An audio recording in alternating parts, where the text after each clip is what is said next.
The concept of the cover art was about revival and regeneration. I chose the shades of blue and gray to resemble ice, coldness, lifelessness.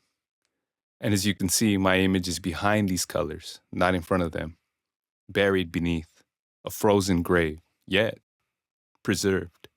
But the red is the most important color of this entire cover. It symbolizes passion, fury, blood, as if it was spewing out of the ice.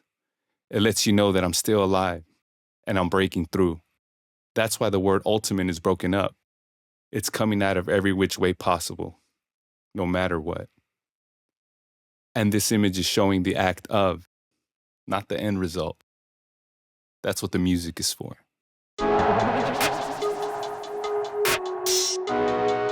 Everything is art. Everything you've seen and heard, the buildings, tables, colors, sounds, nature, it's all design. It starts off as an idea. And if you care enough, you don't let it die there. You get it out of your head and you make it into something real. In the case of music, you can write lyrics or not. You could skip the writing part and just say it or sing it, or maybe start off with the music first and decide what lyrics/vocals, energy, tone, style would best fit the instrumental, or create both simultaneously. You could do whatever you want. And then you bring it all home. You blend everything together. Mixing is definitely an art. Like, just like when it comes to lyrics, like, people have their own style in writing, in the way they sound. You know, people sound a certain way when they rap and when they write. And even producers, you know, like when you hear a Timberland beat, you're like, that's a Timberland beat. When you hear a Just Blaze, like, that sounds like Just Blaze. That sounds like a Kanye beat. You know, like, producers have a sound to them. Our rappers have a sound to them. But mixers have a sound to them too. They have a style to them too. They have a mixing style, their go-to plugins, their go-to template, you know, their order of operation. You know, they have that too. And I think mixing doesn't get appreciated as much as it should. You know, you hear the lyric, you hear the rappers or the artists, the singers, and then you get to know the producers, but there's not many people that know the mixers. You know, they don't get as much props as I think that they should. And they should. Shit, just wanted to see if I was recording, saying all this shit and I wasn't even recording. Imagine that. Damn, look at that Explorer, bro. Yep, the green machine. Yeah, right there, I was fixing my license plate.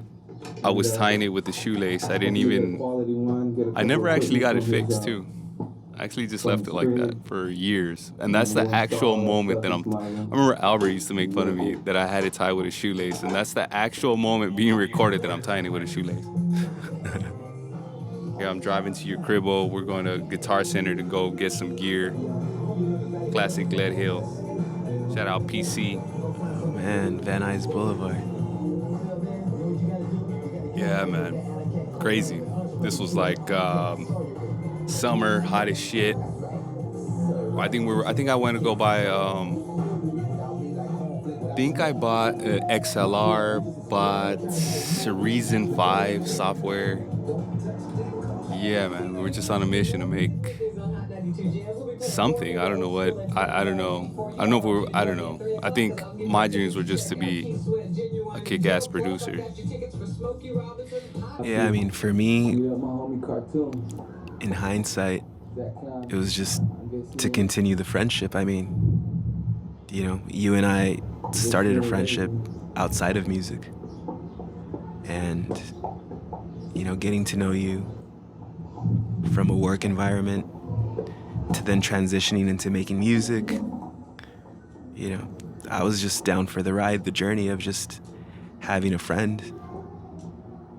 I remember us kicking it like in the front of fucking Laurel Canyon, and you had like a white guitar. I don't know if you remember that. You had a white guitar, and then you were just getting down, man. And I just like, I mean, obviously you're like miles ahead of where you were then, but to me, I thought that shit was amazing, like what you were playing then. Very cool. Yeah, right here, swooping you up. Do you take your guitar too? Buy some gear. And then that's the after. Bought that drum pad. I never even learned how to fix that shit. I returned it. I bought it twice and I returned it twice because I didn't even know how it fucking worked. Yeah, I do remember buying an interface. I forget what it was called, but I think it came with Cubase. Oh yeah, if the I'm not M-Box. mistaken. Yeah, we had gotten the M-Box. Yeah. Was It it was the the M-Box? M-Box. I have all types of unnecessary stuff attached to me. I have a body pack and I'm using this mic. I'm just testing things out. The first thing that I fell in love with was just writing. And from writing, I remember my buddies would tell me, "Man, like you could rap, dude. Like you could write. You should get somebody to make beats for you." And that was never my style. I never ever liked people doing shit for me. I just don't. I like doing everything, as you can see, like in documentary and everything. As I was producing more and making more beats, I started to get more picky. The mixing part of it was starting to not sit well with me, and I slowly, started to figure out what compressors do, what EQ does, and panning and working with your meters, moving things aside, and what instruments clashed with what. And I mean, mainly I used to focus on vocals. Mixing is a tricky thing, it's not, people tend to overlook that. I think they think about words and they think about how music makes you feel, but then they think about beats. But the mixing is super essential, super key.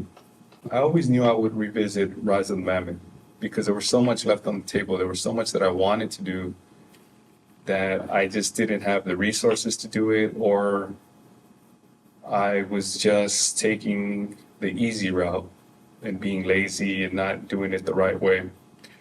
And now that I feel like I've gotten a whole lot better in the span of just 2 years from where I was at to where I am now, and so much that I have learned, that I feel like it's only right to go back and revisit those songs and give them the makeover that they deserve and what they should have sounded like to begin with. Completely reworked all of Rise of the Mammoth, every single song, like not just remixed, remastered. Like there's some parts that I took out, there's some parts that I added, there's some parts that there's some beats that were not even there at all. There's new things in there.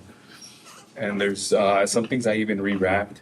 There's things that you're always going to learn, even in writing, in producing, and mixing, and all those three phases. You're always going to learn things, but you learn it in a different way. Like you're like a different person. When I'm writing lyrics, I'm in a different space, and when I'm making beats, I'm something else. And when I'm mixing, I'm completely different. When I'm mixing, I'm more me, Eric, the person. And when I'm producing and when I'm writing, I'm Maverick Beyond. So this is the session 2 Paradise Radio, the revised version. Let's see what I got here. This is pretty much how it looks underneath the hood. As you can see every channel strip, you can see the plugins that I have to it. That's my drum section. See all the plugins there. I don't want to dive too into it. Like this isn't a tutorial on how to mix or whatever. It's just something so you can see all the work that goes into making a beat, not just the production, but the mixing part. You can see all the channel strips and all the plugins, and you can see all the time-based effects and the folders, vocal folders. So I made Paradise Radio back in 2020. It was originally a part of this album that me and Miguel were gonna do. It was called We Are Whales, and we still might do it so nobody steal it. And it was more like of a pop thing, and it was going to be like a various artist compilation, but we were going to, be a part of the production and the mix. It never materialized, but like I said earlier, it can, and it probably will. I haven't forgot about it. We had a few songs already ready to go for We Are Whales. We had like a handful of songs. And since I thought at the time, like, you know what, I think We Are Whales probably might not happen, but I had an idea for the beat. So I thought I might as well just make the song and put it on Rise of the Mammoth. So the song goes like this. I'm a DJ. I'm announcing a hot new song from Maverick Beyond, and here it is, ladies and gentlemen, and boom, the song starts. And it was a true story about a chick that I dated briefly and how being with her would be like paradise. And since the song is called Paradise Radio, you know, I envision beaches and the sand and the water, but me being there with her and the beach being a metaphor for her. And so although I'm talking about, you know, being on this tropical paradise island or something, it's really talking about how it would feel like being with her. And so I kind of meshed the two together, and that's Paradise Radio. The first time around, there was a lot going on. And I was just kind of throwing plugins upon plugins, and this doesn't sound good. I would add and then take out and then add and take out. It was just, it was a lot. Sometimes you could add a lot, but I think for this song, since I wanted it to feel more intimate and a little less processed vocal-wise. Well, just in the verses, though, because the chorus has a lot going on in the vocals. But I wanted to be felt more. So I only have, I think, 3 plugins on my vocal chain. Yeah, I had the Sheps 1073, the F6 Waves EQ, and the UAD Tube Tech compressor. You know, I just try to do only what was necessary. I haven't even gone into the mastering. I probably won't, but the mastering is a whole nother thing. And there's a lot that goes into that too. But yeah, that's it. You know, that's the mixing process. I didn't dive too much into the beat. Definitely remix the whole entire thing, and the goal for me as far as this beat and all the other beats is just to make it sound thick, but not boxy, you know, not boomy. Just give it some weight. Overall, without saying too much, just give it a better balance. Just give it a better balance, and just be really satisfied with the vocals, because that's something that always like irks me. Mixing is something that there's just so much, and everybody's not wrong. You know, there's definitely wrong ways to do things, but everybody has a style to them when it comes to mixing. There's not one way that's going to be your go-to, especially in genres. You know, when you do different genres, you know, one genre might have the kick real predominant, real in front of your face, real forward, and then in other genres the kick is in the back. You know, and then some songs might want that vinyl feel. And then, you know, you have pop music, which is a lot of high end, which is really bright, you know what I mean? Really loud, you know, and then, you know, there's just so much that comes that is a part of mixing. What do you believe is your biggest barrier to being a successful artist? I've thought of all this stuff. And I think it's just sometimes we kind of self-sabotage ourselves, thinking, and you feel like like the imposter syndrome thing. You're doing it, but you don't feel like you're good enough, and you think other people are better. So you kind of don't do it. You don't do things. And if you just put yourself out there day by day, you get better. You get better, and you come a long way. But if you didn't start 10 years ago, you wouldn't be as good as you are now. What are you aiming to accomplish in your career over the next 5 years? Just be great. Just be great. Any regrets? Just commit to it from the very start. I feel when it's your passion, when you really love it, the reward will eventually find you one way or another. You just have to stay committed. You have to believe in it. You have to believe in yourself first and foremost. Just believe that in this case, music is what you were brought to do. Whatever your passion is, study it, become a student of it, be in love with the discovery, and the art form will discover you. You know, why do I do what I do? Like, why do music? Why do it at all? You know, why? You know, why write lyrics? Why keep doing it? Nobody's listening. Nobody cares. You know, why do you keep doing it? You know, so why? Why do you do it? Man, because you love it, man. Because you can't stop doing it. Because you have so many ideas left that why just keep it in the head? And I could express it, and I'm good at it. I'm great at it. Why not do music? Why not write lyrics? Why not write stories? Why not draw? Why not paint? Why not build? Why not any of that stuff? Why not? You know, so many people, even somebody probably hearing this right now, you right now, thinking in your head, I always wanted to do this, I always wanted to do that. And why don't you? Just fucking do it. If I'd have listened to what other people think, or not so much listen to what other people think, but if I let it infiltrate my soul, poison it, I would have stopped doing music years ago. Man, you know, you do it without the fear of what people might think, people might say. Put it out there for the world to hear it, you know, put it into the universe, you know what I mean? And like sound, like everything, once you put it out, it's never gone. It's not probably out of sight and out of your hearing, but it's never unheard. It's never unseen. You know what I mean? And you never know who's listening. You never know who's watching. You never know who's inspired by your story. You never know. You know what I mean? And the same way I grew up listening to people, the way I grew up listening to music and watching film and being into the artists that I was into, you know, I think I would do them a disservice if I didn't follow my path, you know what I mean? Because maybe at the time they were just doing whatever the hell they wanted to do, but I think they would truly appreciate to hear and to know years later, 20 years, 30 years later, like, yo, I did this because I heard your song, or I did this because I followed your career. I think that would make anybody feel great. You know what I mean? If I'm old and gray, and some kid, you know, that's like 20-something years old says, yo, Maverick, Dion, Eric, I did this because I heard what you did. I did this because I thought what you did was cool. Like, I would think that would be dope.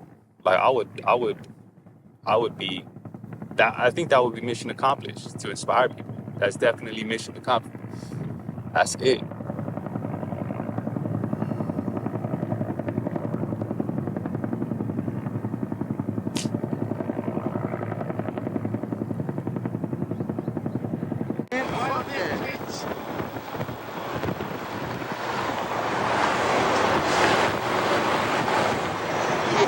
Place, dude. Hey, we reached the end of our journey. All right, back.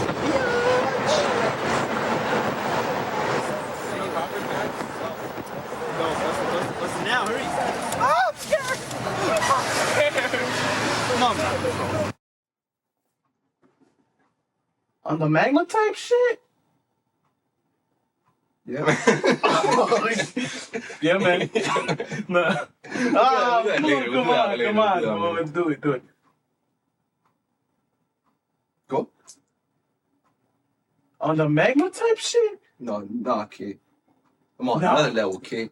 Another level? Another level, like Hotter than that shit? hotter. Than that shit. Hotter. I'm on some magma. You already said magma, B. Fuck. Oh, man. Again. Can't do it if you keep on bugging out, B. We're done then. We did that, right? We did a lot.